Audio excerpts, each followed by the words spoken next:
တံဗုဒ္ဓေအထဝိသင်္သဒွါရသင်္သသဟတကေပင်စတတသဟတနိနမမိတိရတာမဟံအပကဝါလူကဂင်္ဂနန္တနိဗ္ဗုဒ္ဓစိနာဒေတံဓမ္မေသတံကင်္စအတရေနနမမဟံနမကာရနုဘဝေနဟိတဝတ္တပိပတဝေအနိကံအန္တရာယ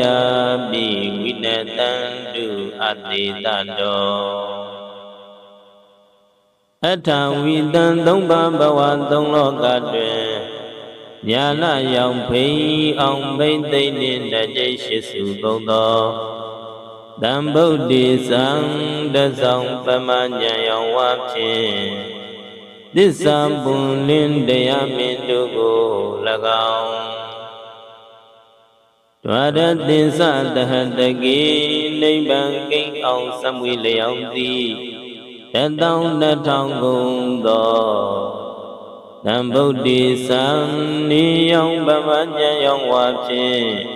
သစ္စာလင်းပြောင်းမြတ်ဘုံခေါင်တို့ကို၎င်းပင်စတတသဟတနိတောင်းတိုင်စကြဝဠာကုံဝါကျော်ရှိ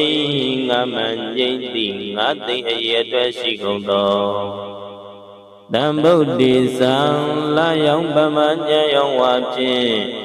သစ္စာလင်းထိန်မြတ်မှုနေတို့ကို၎င်းအပကဝါလူကဂင်္ဂမြေတံငွေတောင်းတဲ့ကိုနေစေတတ်သောနန္ဒာသင်္ချာကနံရေတွယ်မှန်လဲဆုံးကတိုင်းရောက်မရောက်နိုင်ထသော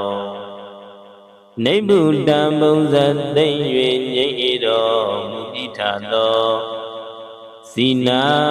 နောက်ရှံဖန်လမင်္ဂဖြာကိုအရိယာမဘုံရောက်ဆက်ဖြင့်ရှုပြလွယ်ကူအောင်တော်မူသောဘုရားရှင်ပေါင်းတို့ကို၎င်းဟံဘုရားတပည့်တော်သည်အတရိနာယုတိစွာတိရတဥကောင်းရဏမြတ်အင်္ဂါဖြင့်နမမိတရယုကျိုးလက်ဆုံးမူ၍ရှိခု